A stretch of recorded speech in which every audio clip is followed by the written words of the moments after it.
Hey, welcome back. We have heard that masturbating is something completely normal, but to what extent, how many times a day can you do it without being considered addicted? What if you can't stop? Let's answer these questions and why you should stop today with this act that seems normal, but hides a trap for your life before we begin.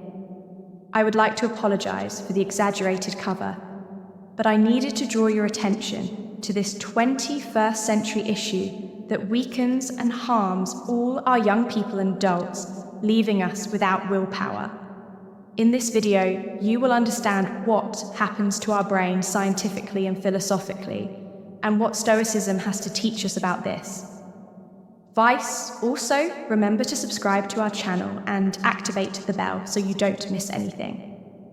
Now, history of masturbation, let's begin. Current medicine is quite clear in stating that masturbation is completely normal, not only in humans, but also evidenced in dogs and other mammals. But this view of normal masturbation was not always so in the past. Masturbating was thought to be immoral, especially in men, because unproductive seed production prevented people from reproducing. In the case of women, it was believed that masturbation could distance them from men by finding pleasure on their own, and without assistance to this moral burden was added the physical burden stating that masturbation caused diseases. So it was not advisable to practice it at all. But let's return to the present. What do we know about masturbation, especially for men suffering from insomnia? What is known is that it induces sleep.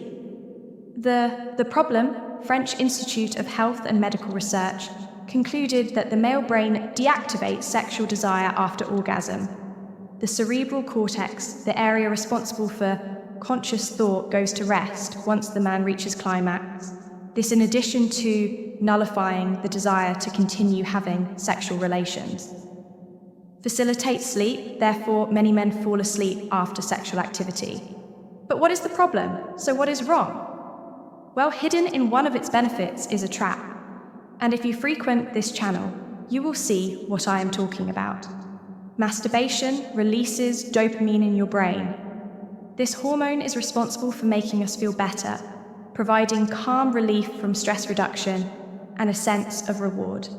This is dopamine caused by dopamine and is so pleasurable that some people become addicted. The Diagnostic and Statistical Manual of Mental Disorders. Incorporated hypersexuality disorder. This classifies excessive masturbation under the category of obsessive-compulsive disorder, another vice that leads to mental and also familial destruction. In many cases, you won't be able to control yourself, and you become a slave to yourself, a victim of lack of control, thus seeking relationships with prostitutes, sex with multiple people, and as we saw in a previous video, excessive consumption of pornography. These are ways that a dopamine-saturated brain finds to obtain pleasure. Pay attention, addiction to masturbation comes from chemicals released in the brain, and as addiction. Our brain adapts to the release of these. It feels the need to continually find the codes that generated the stimulation. Your brain will start asking for more and more dopamine to achieve the same pleasure. It had the first time making you always have to keep looking for how to masturbate again. This reaches an exaggerated point when your brain realizes that the release of dopamine is excessive and begins to block receptor in an attempt to stop you. As a result, the person performs the pleasure act.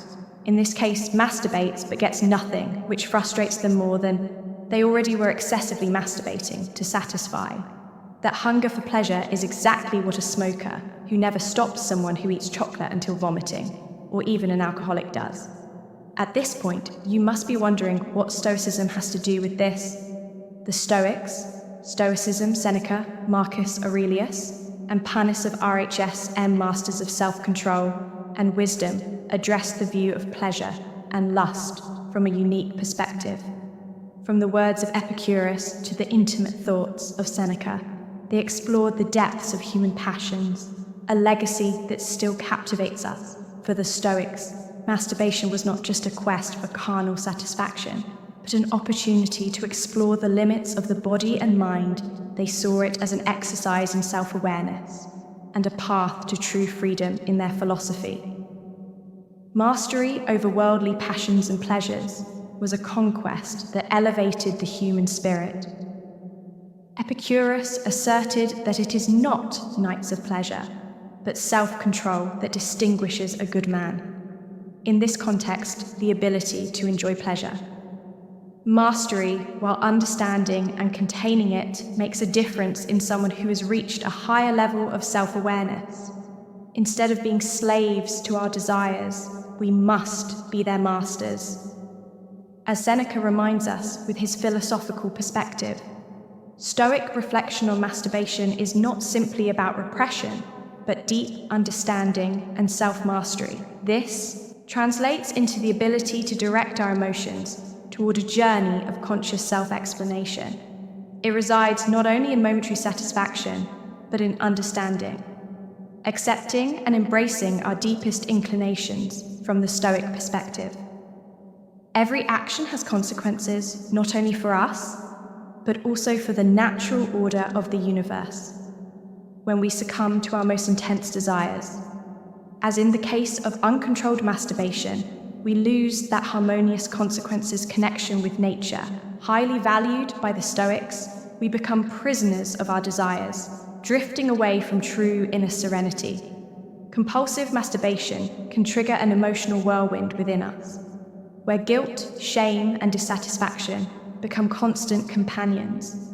The Stoics teach us to control our intense emotions through introspection and self-regulation. By consciously facing our emotions, we learn to manage them healthily and constructively. However, the Stoics encourage us to find inner peace within ourselves. True satisfaction lies in our self-mastery and our ability to find joy in what is simple and virtuous. Allow me to share a personal, inspirational story. I know someone who used to struggle with compulsive masturbation, seeking momentary refuge in pleasure, but facing an emotional storm. After each act, immersing themselves in Stoic teachings and practicing self-control and self-regulation, this person underwent a profound transformation. They learned to confront their desires and emotions consciously, finding true joy and self-control. They now live a life of inner peace and authenticity, free from the slavery of momentary desires. True satisfaction comes from living in accordance with our deepest principles and values when we yield to fleeting desires, we lose sight of what we truly value in life. Compulsive masturbation. Conclusion can distance us from our noblest purposes and veer us away from the true happiness found in virtue and inner peace. By practicing meditation and mindfulness, we can promote the mental serenity needed to resist temptations and face our emotions healthily.